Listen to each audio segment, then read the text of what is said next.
Now the next law is law of multiple proportion. This law was given by John Dalton. This law was given by John Dalton. He stated that when two elements combine to form more than one compound, means अगर कोई दो element है वो आपस में combined होकर के दो या दो से ज्यादा कंपाउंड का फॉर्मेशन करते हैं, तो then masses of one of the elements which combine with the fixed mass of the other element, means किसी एक एलिमेंट का जो मास वो फिक्स होगा बाकी के एलिमेंट्स के साथ। जैसे हाइड्रोजन और ऑक्सीजन आपस में मिलकर के दो कंपाउंड फॉर्मेशन कर सकते हैं, H2O and H2O। This is the simplest example to show this law.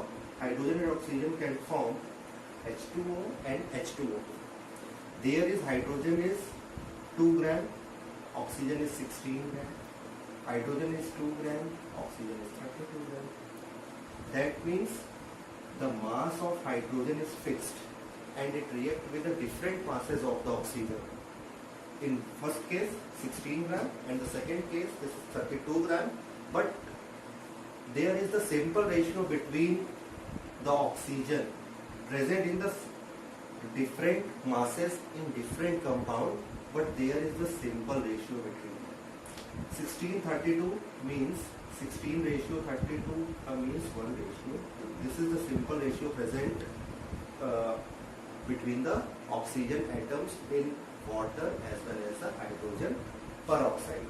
So the mass of one element is constant in the both compounds, but there is the same the simple proportion between the oxygen atom but present in a different compound. तो ये law यही explain करता है। ऐसे बहुत example है जिसमें सबसे ज्यादा यूज किया जाने वाला, कई बार पूछा जाने वाला है कि नाइट्रोजन और ऑक्सीजन। नाइट्रोजन और ऑक्सीजन ये दोनों आपस में मिलकर के 5 टाइप्स के ऑक्साइड्स का फॉर्मेशन करते हैं। जैसे फर्स्ट है N2O, second one is NO, third N2O3, N2O4, N2O5. So there are the 5 oxides: N2O, nitrous oxide, nitric oxide, nitrogen trioxide, nitrogen tetroxide, nitrogen pentoxide. So the masses of nitrogen and oxygen is nitrogen का 28 होगा यहाँ पर ना, 28 ratio 16, 14 ratio 16, 28 ratio 48, 28 ratio यहाँ 64, 28 ratio 80। अब इसको अगर हम सबको 14 में कन्वर्ट करें, इसको भी, तो ये हो गया 14 रेशियो 8, ये था 14 रेशियो 16, ये हो गया 14 ratio 24, 32,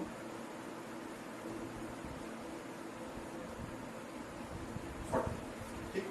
That means the same mass of nitrogen is present, 14, 14, 14, 14, and the masses of oxygen in a different compound, but there is a simple ratio between these, 8 ratio 16 ratio 24 ratio 32 ratio 40, means 1 ratio 2 ratio 3 ratio 4 ratio 5. There is a simple ratio present between the oxygen atoms. Okay, so the law of multiple proportion by mass is governed by these 2 examples given here. Okay, thank you. Now the next law is law of reciprocal proportion. This law was given by Richter in 1792. और इससे पहले जो हम लोगों ने law पढ़ा था, law of law of multiple proportion, जो कि डॉल्टन ने दिया था, तो वो दिया था उन्होंने 1802, और ये 1792, मतलब ये लॉ पहले आया, वो लॉ बाद में आया, ठीक है ना। तो according to Richter, he said when two different elements combine separately with fixed mass of a third element. कोई तीन एलिमेंट लेने हैं जिसमें से एक का मास जो है वो फिक्स्ड है. The ratio in which they do so will be same or some simple multiples of the ratio in which they combine with each other. इसको हम सिंपल वे में कैसे समझें? हम कंसीडर करें कि हाइड्रोजन, एक सल्फर है, एक ऑक्सीजन. ठीक, हाइड्रोजन S के साथ रिएक्शन करके H2S बनाएगा, हाइड्रोजन ऑक्सीजन के साथ रिएक्शन करके H2O. अब कहते हैं फिक्स्ड मास है थर्ड एलिमेंट का. थर्ड एलिमेंट H है, इसका फिक्स्ड मास है दोनों तरफ से. तो कहते हैं कि जो एलिमेंट बच गए वो दोनों आपस में मिलकर के S और O आपस में क्या बना रहे हैं? SO2. तो इनके बीच में जो सिंपल रेशियो है वैसा ही सिंपल रेशियो इनके बीच में भी है, S और O के बीच में. इधर भी S और O है, इनका सिंपल रेशियो, और इधर कंपाउंड आपस में बना दिया SO ने SO2. तो इनका सिंपल रेशियो दोनों ही सिंपल रेशियो में प्रेजेंट होंगे. ठीक है ना? सिंपल रेशियो का मतलब आप बिल्कुल ही मत समझना कि एक जैसा रेशियो. सिंपल रेशियो का मतलब है कि कोई भी फ्रैक्शनल नंबर में नहीं है, डेसिमल प्लेसेस नहीं आ रहे. ये सिंपल रेशियो का एक जैसा नहीं होगा कि यहाँ सल्फर ऑक्सीजन का जो रेशियो वो यहाँ हो. सिंपल रेशियो अगर ये है तो ये दोनों आपस में कंबाइन होंगे तो ये भी सिंपल रेशियो होगा. ऐसा ये ना हो. और है भी, आप देखें इसमें H2S पहला इसको लेते हैं, हाइड्रोजन ने S के साथ बनाया H2S. इनके बीच में रेशियो देखें H के 2, S के 32. 2:32 मतलब 1:16. ओके. वाटर 2:16 मतलब 1:8. ओके. S और O के बीच में क्या रेशियो भाई? इसमें S है 16, इसमें है O 8. इसका मीन्स 16:8, दैट मीन्स 2:1. एक तो ये रेशियो है.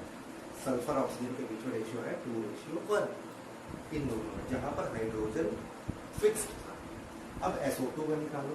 सल्फर का 32, ऑक्सीजन का भी यहाँ 32, मतलब 1:1. एक ये रेशियो, यहाँ दो रेशियो मिल गए हमें, 2:1, 1:1. Now I have taken 2:1 and 1:1. So there is a simple ratio between two ratios. This is 2:1. अब देखिए सल्फर ऑक्सीजन यहाँ पर भी, सल्फर ऑक्सीजन यहाँ पर भी है. यहाँ पर रेशियो है 2:1, यहाँ पर रेशियो है 1:1. ठीक है, तो ये दोनों सिंपल में ही ना, तो इनको आपस में हमने रेशियो निकाला तो भी सिंपल रेशियो ये आ रहा है. तो इसका मतलब है कि यहाँ पर सल्फर और ऑक्सीजन का नेचर अलग है, क्योंकि यहाँ पर सल्फर बना रहा है H2S, ऑक्सीजन बना रहा है वाटर, लेकिन यहाँ पर तो दोनों मिलकर के SO2 बना रहे हैं. और SO2 का नेचर बिल्कुल भी H2S या H2O की तरह नहीं है. इसका मतलब यहाँ पर जो कंबाइनिंग रेशियो है और यहाँ पर जो कंबाइनिंग रेशियो अलग होना चाहिए था, लेकिन ऐसा नहीं है, क्योंकि एलिमेंट आपस में कंबाइन होकर के वही सिंपल रेशियो का फॉर्मेशन करते हैं जैसा कि वो डिफरेंट एलिमेंट्स में करते हैं. तो यही लॉ एक्सप्लेन किया था रिक्टर ने. ठीक है ना? अब SO2 की जगह अगर SO3 का फॉर्मेशन हो जाए, इन केस SO2 की जगह SO3 हो जाए तो भी सिंपल रेशियो होगा. कैसे? सल्फर 32, ऑक्सीजन 48, इनके बीच का रेशियो 2:3 है. ठीक है? अब इस 2:3 और 2:1 इनके बीच में भी अगर हम रेशियो निकालें 2:1 और 2:3, इनके बीच में अगर हम रेशियो निकालें तो कितना आएगा? 6:2, मतलब 3:1 ही आएगा. ये 6:2 कैसे है? देखिए नीचे 3 है, इसको हटाना है, यहाँ 3 का मल्टीप्लाई करें. अब यहाँ 3 का मल्टीप्लाई किया तो यहाँ पे भी 3 का करना पड़ेगा. 3 कैंसिल, 3 2 या 6, 2 का 2. इनके बीच रेशियो देगा 3:1. तो ये भी सिंपल रेशियो. सल्फर ट्राईऑक्साइड बना, सल्फर ऑक्सीजन आपस में मिक्स हो गए तो भी सिंपल रेशियो. डाई बना तो भी सिंपल रेशियो. तो मीन्स कि कैसा भी क्वेश्चन आए आपको इस रेसिप्रोकल पर न्यूमेरिकल, आपको बस ये ट्राइंगल बनाना है. अगर ये ट्राइंगल आपने सीख लिया तो कोई भी क्वेश्चन आपको कठिन नहीं लगेगा रेसिप्रोकल में. जनरली बच्चों को इसी क्वेश्चन में ज़्यादा दिक्कत आती है रेसिप्रोकल में. तो जिसने ये बनाना सीख लिया उसके लिए क्वेश्चन इजीएस्ट होता है. जेई हो और नीट हो, इसमें मैंने देखे हैं कई बार जो क्वेश्चन आते हैं जनरली वो इस पर बेस्ड आते हैं. तो अगर आप ये सीखोगे ना कि एलिमेंट्स जो गिवन है उनका ट्राइंगल कैसे बना है, रेशियो निकालना तो ईजी है, आपको आता है, निकाल लोगे. लेकिन मेन ये है कि कौन किसके साथ रिएक्शन करके क्या बनाएगा ये समझना जरूरी है. तो आपके लिए ईजी रहेगा. तो नेक्स्ट वीडियो में मैं जरूर शेयर करूंगा न्यूमेरिकल।